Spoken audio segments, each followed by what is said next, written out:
In the skies over the Middle East, commercial airliners, often with hundreds of Americans on board, find themselves wildly off course. Researchers at the University of Texas traced back GPS spoofing in the Middle East to, surprise, Iran.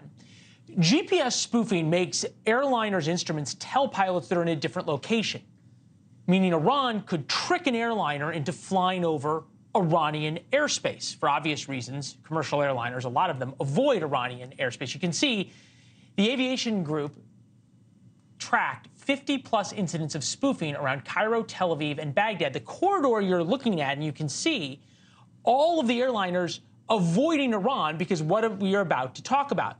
One of the cities that's experienced the spoofing is Baghdad. Baghdad's especially significant because of the heavy traffic going in and out of Dubai and Qatar. Planes with thousands of Americans fly in and out every day. They avoid Iran. This is a cockpit screen from one of the planes attacked by Iranian spoofing. It shows the airliner's actual location plotted against where Iran wants the plane to think it is. It wouldn't take much to send a plane into Iranian airspace. There, Iran could either force it down, force it to land and take hostages, or shoot it down. Here now, retired Air Force Special Operations Commander Glenn Ignazio is with us now. Glenn, am I crazy to think that this is what Iran's planning? No, not at all. I mean, this is definitely something that they would do. The route that most of these airlines that are flying are actually, there's military bases to the left and to the right, actually, of this route that are Iranian military bases. You know, even North Korea does this to South Korea by trying to get the military aircraft over for an international incident. For Iran, this could be rather significant where you see Hamas taking hostages, getting somewhere. Iran would be doing the same thing, and it would be pretty catastrophic for the globe because you don't know which airline they would particularly go after. And they may not even know, just the way this works. They may not even know which airline or airliner they get to fly over and force to land. Help us understand. GPS is owned by the United States. It's run by the Defense Department. How is it so easy to do this? And at least from the researchers say there's nothing they can do about it. Yeah, well, great question. Yeah, the actual satellite constellation that provides you GPS signals for your phone to aircraft was flown by the Air Force, is actually flown by the U.S. Space Force. It is owned and operated by them. So one of the things that these systems can do, like what you'll see in Israel, is jamming. That's to prevent any kind of GPS systems from working, drones or even weapon systems.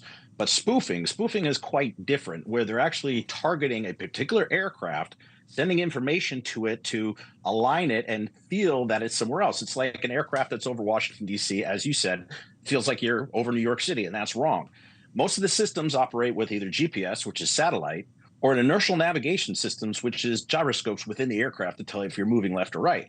Well, in the airlines, these systems are tied to be very, very hyper accurate. So if you jam one, or excuse me, you spoof one, you're actually affecting the other. That's why some of these aircraft really don't know where they're at when this is occurring.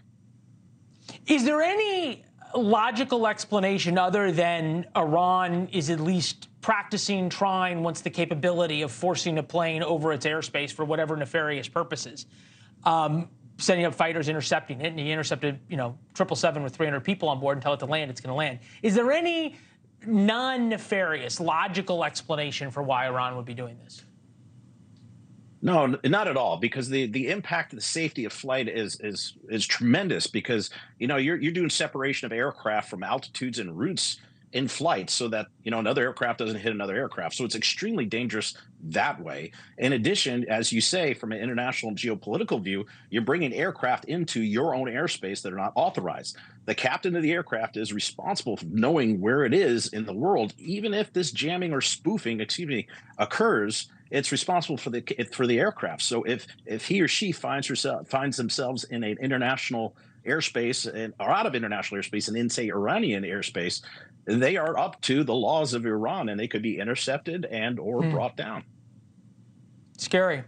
Glenn, thank you very much. We appreciate it. Thanks for watching. Go to joinnn.com to find NewsNation on your television provider. And don't forget to click the red subscribe button below to get more of NewsNation's fact-driven, unbiased coverage.